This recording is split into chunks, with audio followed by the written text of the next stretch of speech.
पूछ के देखो, जिसकी मम्मी नहीं है, जाने कितने साल हो गए बेचारा मम्मी नहीं बोला, किसको कहे मम्मी है नहीं, माँ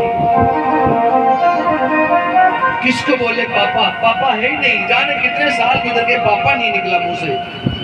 मुझे पता है जब मेरे पिताजी थे तो मैं भी रोज पापा पापा कहता था, लेकिन 2005 से आज तक कितने साल गुजर गए, किसको तो पापा कहीं दिखाई नहीं देते। खूब ढूंढता हूँ लेकिन कहीं नहीं दिखाई देते, कहाँ है पापा। जिन्होंने हमें जन्म दिया, हमें पाला, हमें पढ़ाया लिखाया, काबिल बनाया, लेकिन हम लोग अपने माँ बाप की श्रद्धा करना, सेवा करना भूल गए, ठुकरा दिया हमने माँ बाप को।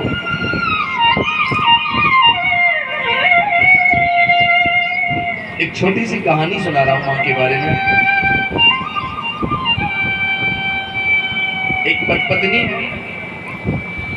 शादी हो गई तो शहर में आके रहने लगी। उनके फिर एक बेटा पैदा हुआ और बेटा 5 वर्ष का हो गया। शहर में लगा मेला, भारी भीड़ का मेला। मेले में 5 वर्ष के बेटे को मेला दिखाने गए वो पत्नी, और मेला दिखाते समय उस बेटे की उंगली छूट गई और वो बेटा मेले में खो गया। अब क्या हुआ, वो माँ बेटे की सर पटक पटक के वही मेले में रो रही है, हाय मेरा बेटा, हाय मेरा बेटा, मेरा बेटा ला दो, मैं कैसे जीऊं बेटे के बिन। बेटा नहीं मिल रहा।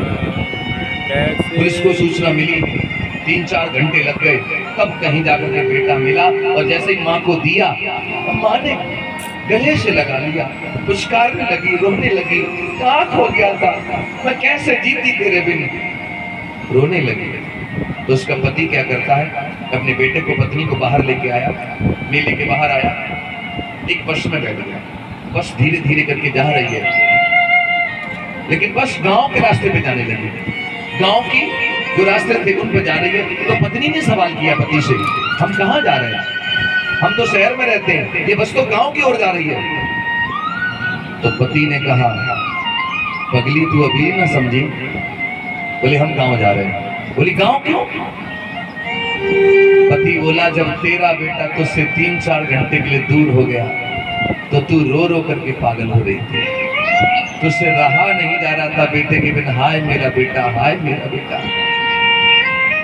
ये बात अब मुझे पता लगी है कि जब तू अपने बेटे के बिन 4-5 घंटे नहीं रह सकती तो मेरी बूढ़ी माँ गांव में बरसों से मेरे बिन कैसे रह रही होगी। इसलिए मैं अपनी माँ के पास जा रहा हूँ, अपनी माँ को मिलने जा रहा हूँ। यहाँ जितने भी लोग कथा सुन रहे हैं, यहाँ बेटियां बैठी हैं, नवरात्रे आते हैं, सवेरे उठ जाएंगी, नहाएंगी, धोएंगी, पकवान बनाएंगी, किसी पत्थर की देवी को खिलाएंगी। मैं तुमसे पूछना चाहता हूँ, क्या तुमने अपने जीवन में कभी ऐसा किया कि तुम सवेरे नहाई हो, धोई हो, तुमने बढ़िया पकवान बनाया हो, वो थाली परोस करके जन्म देने वाली माँ के सामने थाली रखी हो कि माँ तू असली मेरी देवी, माँ तू पहले भोग लगा तब मेरा ये व्रत सार्थक होगा। क्या अपनी माँ के सामने। अरे माँ ने जरा डांट क्या लगा दी, कुंडी लगा के घंटों कमरे में पड़ी रहती है और माँ से बात नहीं करती। या जितने लोग बैठे हैं आप लोगों से दोनों हाथ जोड़ के निवेदन करता हूँ, बुद्ध कथा को सुन रहे हो तो बुद्ध कहते हैं संसार में सबसे बड़े वरदानी देवी देवता माँ बाप होते हैं, इनसे बढ़कर के दुनिया में कोई ऐसा देवी देवता नहीं। तो देवी देवता पूजो, मैंने कब मना किया, लेकिन काल्पनिक और पत्थरों को नहीं, जो तुम्हारे सामने है उनको पूजो। यहाँ बहुत सारे लोग बैठे हैं, मुझे नहीं पता कितने लोगों के माँ बाप दुनिया में हैं, कितनों के चले गए, लेकिन जिनके माँ बाप है वो अमीर आदमी हैं, जिनके माँ बाप नहीं है मैं उनके लिए दिल से संवेदना व्यक्त करता हूँ। लेकिन मैं थोड़ा सा आपको चाहता हूँ कि आप माँ बाप के बारे में सोचें, जिनके माँ बाप हैं या नहीं है, थोड़ी देर के चलते हैं माँ के लिए, माँ की ओर चलते हैं।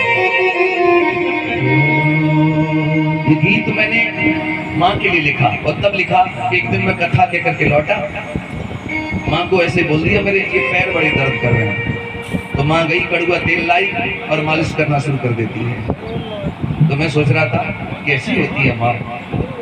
अब माँ के लिए कहाँ से लिखूं, बड़े बड़े लेखक कवि साहित्यकार हुए, कोई माँ की ममता को शब्दों में ही लिख पाया, तो मेरी तो औकात नहीं, लेकिन फिर भी मैंने कोशिश की है। आइए सुनाता हूँ आपको।